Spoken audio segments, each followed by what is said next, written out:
Good evening. This is Pastor Omar Muhammad, your proactive agent of change who communicates so that others might be healed, liberated, and appreciated. I appreciate you. I am Bathsheba. Please share this with your following and friends. This is Pastor Omar Muhammad. I'm showing you a, uh, a flyer for the 24th Annual Pan-African Film Festival. Thank you very much. I do appreciate that. Much love. Bathsheba. Showing you a flyer for the Pan-African Film Festival, which is starting here in Los Angeles area. It's one of my favorite places to go. They have great movies and they have great African art. It's going to start on, I believe, it is February the 4th. So if you're in the Los Angeles area, you should come by to the Pan-African Film Festival, watch some new films and all. One of my great friends, which I got this at probably one of the Pan-African Film Festival, was a bag. He makes these bags. His name is Shaka. He's a great brother. Good to see you, Buckner Tracy. Hey, Tracy, I know who you are. God bless you. He makes these wonderful bags, and he just hooked my bag up and brought mine back. So I'm very thankful. So today is Doug Graves. So everything. I'm gonna turn it around and get into this quickly. This is, like I said, this is Omar Muhammad. I'm your proactive agent of change, who can others might be healed, liberated, and appreciated. There it is. Good to see you, Yaris. What is it? Kay joined. Hello. So today is the first day of Black History Month, and this Monday is a significant time in my life and the life of the community all over the world. So I'm thankful today. So I came out of a great weekend. This was a wonderful, great weekend. I had so many wonderful things. Nevertheless, good to see you. I'm glad you joined. I had so many wonderful things happen on this week. That just bless my soul. And so for all of you that are joining, this is a proactive, interactive dialogue, so it works better when you interact with me, maybe ask questions and share, and I can go on. But I do have some ideas that are right in the forefront of my mind. One is that this is, hello, good to see you, Neverlast. This is the beginning of Black History Month. Black History Month started with the elder who helped us out, and why is his name slipping me? Carter G. Woodson. It's no way, Dr. Carter G. Woodson. He is the person who started Black History Week, which evolved into Black History Month, and it is a time in which Dr. Carter G. Woodson's idea was to make sure that the people of African descent history, especially those who are here in the United States of America and who were a part of the American slavery system, that they would have a place in history books, because at that time there was very little space for the history of the African people, or people of African descent, or descendants of American slaves, however way you want to pick it. So he started a society to help that go on. Now we have a month of that, so I want you to take a look at that. If you've never read his book, The Miseducation of the Negro, it's a great book. It's one of the first books that me and my father actually talked about and shared. We read the book. I think I read it first, and then he told him about it, and he read the book, and that was the beginning of a new, wonderful relationship with my father and working that out. So today is Black History Month, so I hope that you will spend some time this month learning about the people from who have African descent, but who were born here in the United States of America, who live here and done great and mighty things in this country. They say that most of the labor and the development of this country was done by means of the children of African descent. So that's one of the things. The other thing is that today the Black church took a stand today and started to help again and be a leader in the forefront of effecting change and bringing justice to our world. In Flint, Michigan. I'm not sure if you know about the Flint water crisis, where the governor of that state decided to save some money on the water bill in Flint, and end up having another type of water come in that totally corrupted all the water pipes in that city, so that the people, the children, were living with drinking water that was had super high levels of lead in it, causing them to have mental retardation and other complications and sicknesses and rashes. And it was just a horrible thing that had been going on for almost 2 years, and now the black church in particular sent over 500,000 bottles of water, a deluge of water to the people, because they can't hardly wash their bodies, wash their clothes, cook their food, because the water in that city and the pipes are absolutely contaminated. You can do some research on it, but there's a big issue there. But I'm so glad that on the first day of Black History Month, we are the church is, and that's primarily the church, is taking up a charge to help bring water. So many of the churches in that area, the northeast region, started sending them water there, and so I'm very thankful for that. That's another one of the issues that are happy. I'm also happy to announce that on this Sunday, I was able to participate in a men's only worship service at Faithful Central Bible Church. It was an amazing experience. Good to see you, Yo CG. Yes, I'm glad you're here.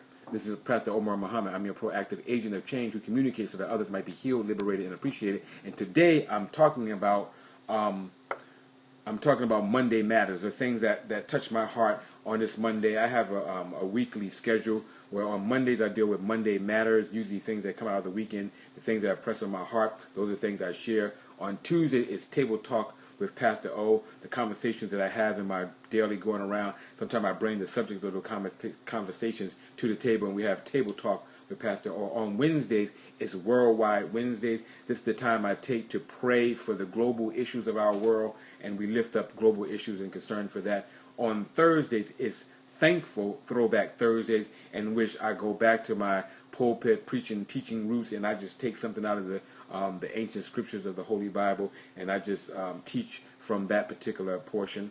And then on Fridays, it's Freestyle Fridays. If you're going to check out Freestyle Friday, be very careful. That's usually when I just freestyle the stuff that's on my heart, and I've seen myself just go way out there and do some great things, and hear God do some. I'm so glad you're here.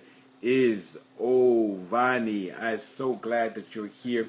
So, like I said, I'm Pastor Omar, and we're dealing with Monday Matters. First one we deal with that this Monday, February the 1st, brought in. We ended January wonderful. We had a new year going, but we're starting the first day of Black History Month, and it's going to be a great month of learning and hearing about people of African descent and the type of things they have contributed to the well-being of our whole global society, but especially our activities in the United States of America. Well, I'm also happy to announce that the Black Church has stepped up to help the Black community and all of the community, not just Black people, in Flint, Michigan, where we sent over 1 million, over a 500,000 bottles of water to help the people in the Flint water crisis. It's a terrible situation. Please do your research on it. It is not necessarily, it's just starting to make a little bit of national news. Hasn't made much, but we're making some differences. A friend of mine back in Baltimore, Pastor Jamal Bryant of the Empowerment Temple, is stepping up, and I just really believe, he doesn't feel comfortable with us saying this, but if there was ever a time now, if God was raising up another person to step in there, good to see you, Curtis, stepping up into the leadership role of Dr. Martin Luther King. He's walking in. Thank you very much. He's walking in that tradition. He's doing the work.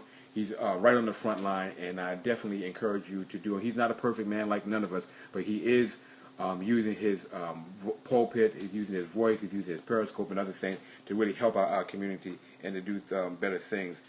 This weekend I also got, like I said, I went to Omar Johnson is really cool, man. That's a good brother. I see a lot of his work. As far as I've seen, I only got to see him a couple of times, but Omar Johnson is on point in terms of his ability to try to lift up and raise the level of consciousness of our people to beyond just consumerism, to begin to thinking and using their mind in a very proactive way. And Omar Muhammad is doing the same. That's why I'm here. I'm here on this broadcast because I'm a proactive agent of change who communicates so that others might be healed, liberated, and appreciated. I, like Jesus Christ, want to see all men healed, all women healed, all of humanity healed. I, like Jesus Christ, want to see all men free from the bondages and the missteps and the things that get them off. Good to see you, Dan. I'm going to leave it there because I don't want to mess up the rest of it. God bless you too, Brother Curtis. Yes, God bless you.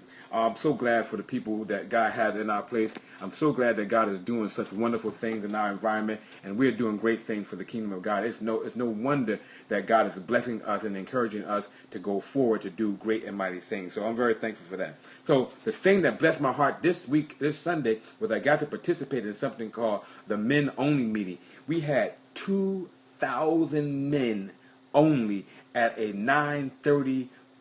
It was a main 9:30 worship service where Bishop Kenneth Omar said that the Spirit of the Lord led him to have these meetings of men. So what we were doing, we were greeting men, we were empowering men. I volunteered to be there, and I don't know how the Lord did this, but He so positioned me to be at the front door to greet the men. And you know how I greeted them? I greeted the men by shaking their hands and looking them directly in the eye and said, "God bless you, man of God." I said, "God bless." Good to see you, Trace. I'm so glad you like that. I said, "God bless you, man of God." And I saw big people, small people, old people, short people. I saw all kinds of brothers, strong brothers, effeminate brothers, all kinds of brothers. You know, black brothers, white brothers, Asian brothers. It was a wonderful thing, and I got to shake their hand. In fact, my hand is still throbbing because as I was shaking their hand, I felt the power of God move on us.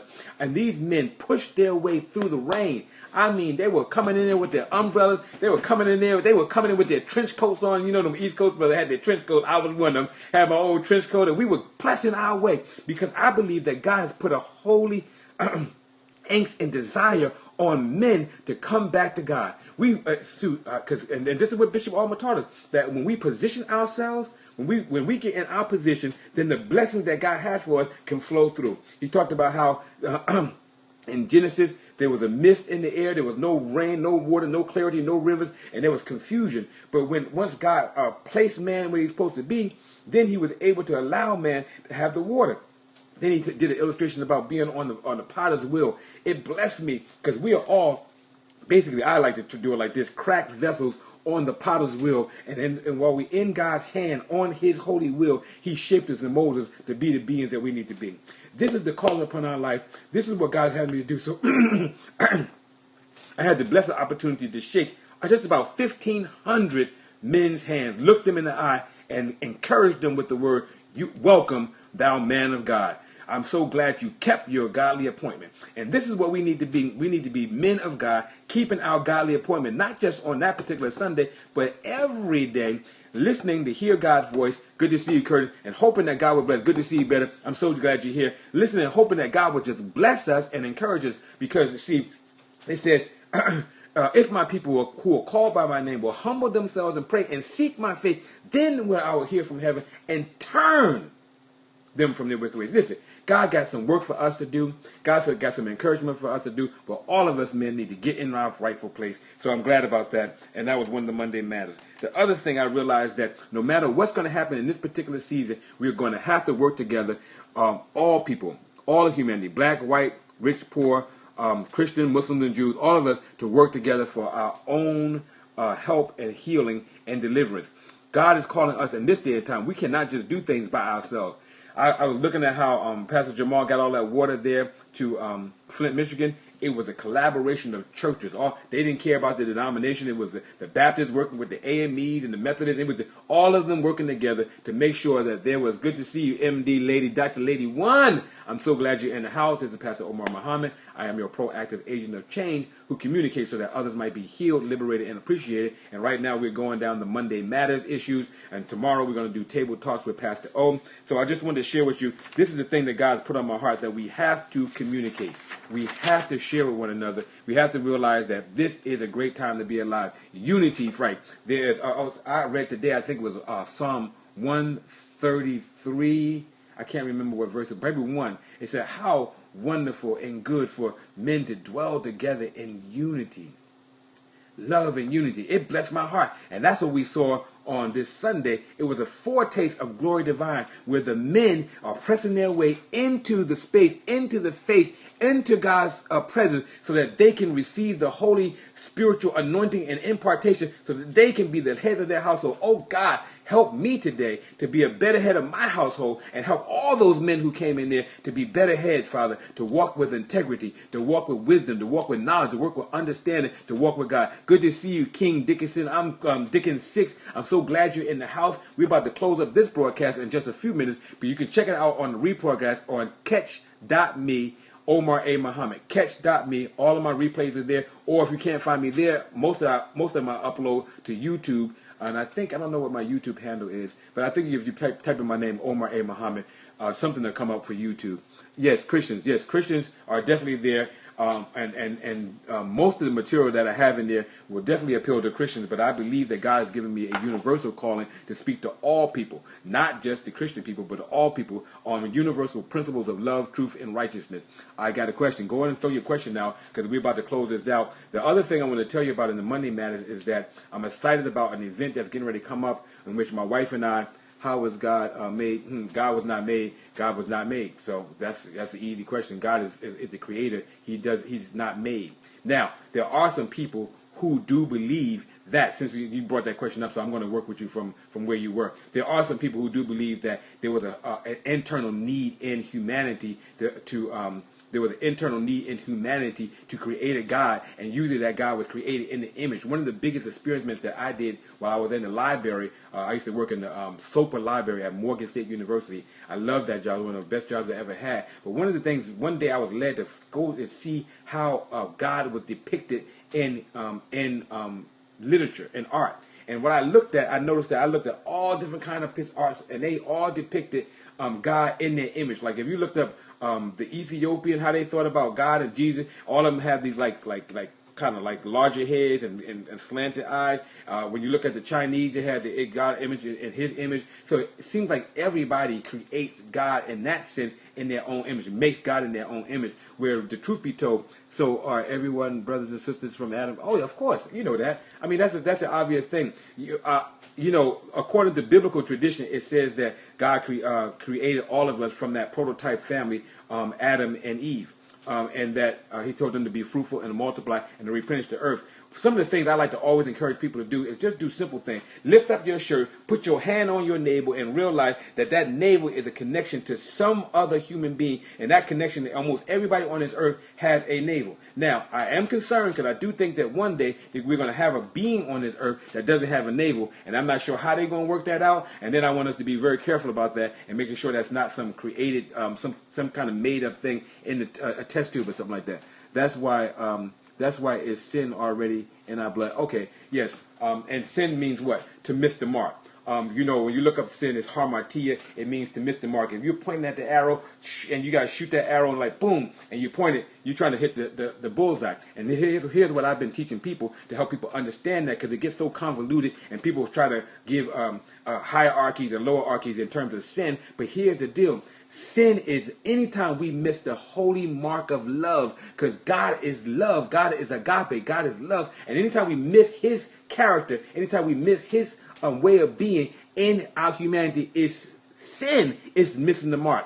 And you can put any kind of label on it you want, but that's how I make it simplified so that people can understand it, that we do have a tendency when we are disconnected from who we are in God to miss the mark, to miss the holy mark of love. And then we let jealousy and envy and strife and all that other kind of stuff creep in, and that's not a good thing. So here's the thing. I'm going to need a little bit of help. Thank you. Whoever that was who was writing that, Kevin Blister, I am so glad that you're joined. But whoever's writing that, you made my day.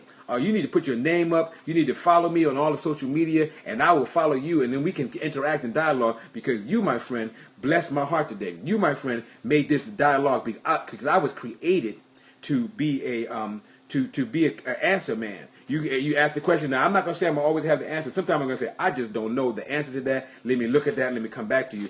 But the way I believe this thing is designed, and I believe that God is going to continue to evolve it, and you showed that we ask the question and we get the information out, and all of us get blessed on it. Now the thing is, I need to ask you a question. I'm going to be a part of something called Power Couples International, where my wife and I are going to be on a platform with three other couples, and we're going to be helping couples get themselves together. It is my subject of this particular one to deal with the role of social media and technology in relationships. So if you have any ideas about what we could talk about or any good stories about it, that would be helpful. Last night I happened to have an opportunity. It's always good to party and to celebrate some people. So I got to celebrate one of my good friends, Bishop Noel Jones, at his house. We were celebrating a birthday celebration. He don't mind telling you, he's 66 years old.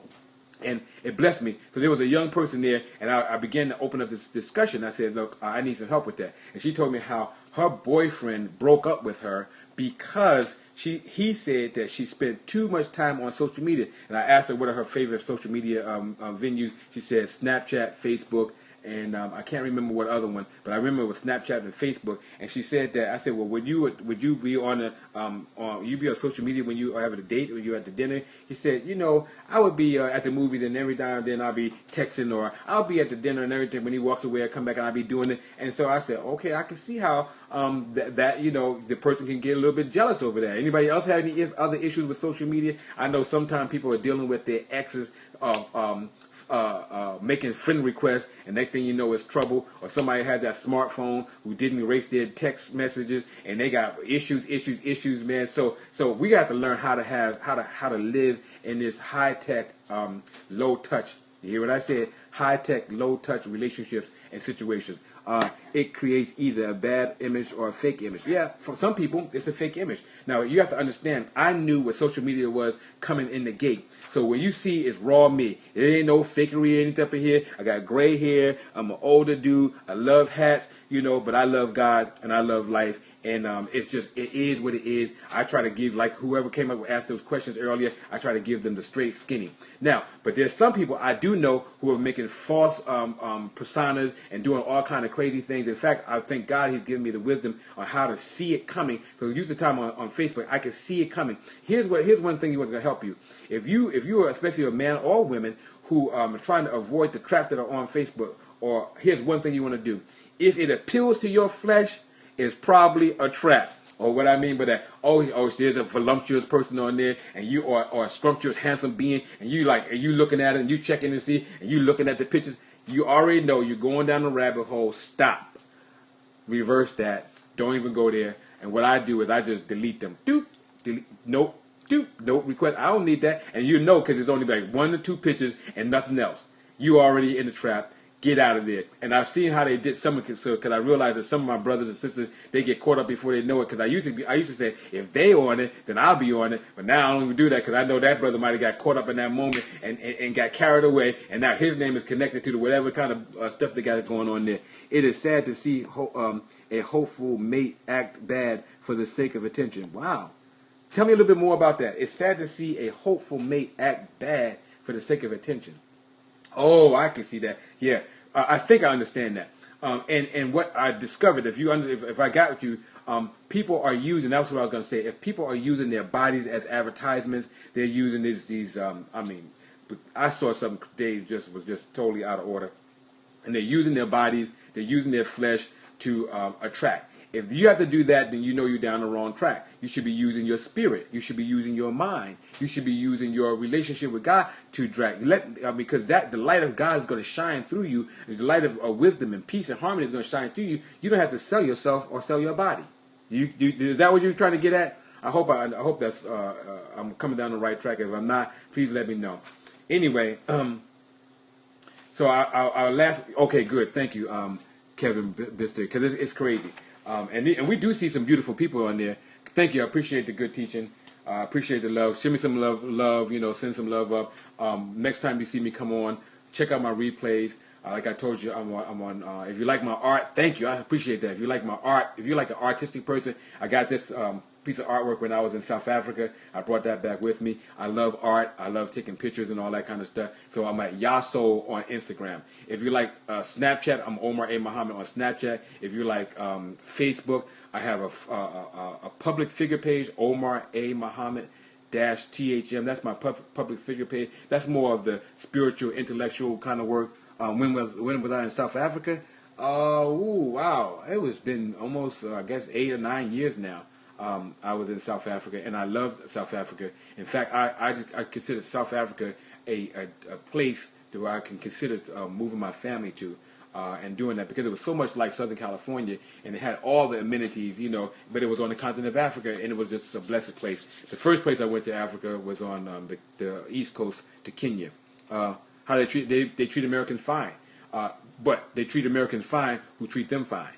They have a very keen, I found all over Africa, they have a very keen way of understanding people, so they can almost discern you and scan you within seconds. And if you come in with some truth and you're trying to do right, they'll interact with you, especially if you try to learn some of their language and communicate with them. But if you come in with some, some superiority, some kind of off the wall, you better than them just because you have American citizenship, not going to work. They can smell that coming, and it doesn't work out for you. So I didn't come that way, and God blessed me abundantly. So having said that, I think I told you about Facebook.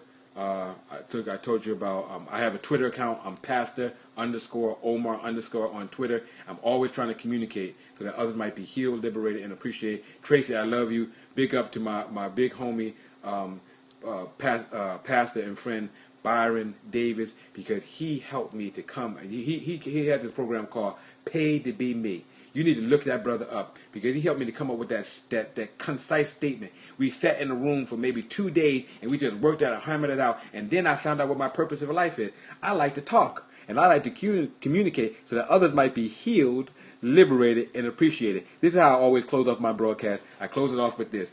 Hey, we live in a transparent society. And the only safety, the only secure place is in the light of God's love. And the way we do that, we keep our hands clean. That means we keep our actions right, and we keep our hearts pure, what we're thinking. If we can do that, we can go anywhere. They can snap us anywhere, and we'll be in the right place at the right time, and no harm done to us, right? God bless you. I love you. There's nothing you can do about it, but accept that love and share with other people. God bless you. I'm out. Bye-bye, Tracy. Love you. God is always watching. That's for sure, my brother. And that's why I say, God has always been watching. But right now, it's not just God watching. Men and women are watching too. You got cameras everywhere. We'll talk about that later. I think I got another Freestyle Friday coming up, and it's going to be what's going on. So if you can get, that's going to be on Thursday. If you can get to me on Thursday or Friday, I'm not sure when we're going to do the taping, but we're going to do something called What's Going On, so we can know exactly what's going on in our society and how we ought to conduct ourselves. God bless you. Give Pastor Dave my love. I appreciate you. God bless you. I'm out. Peace and blessings.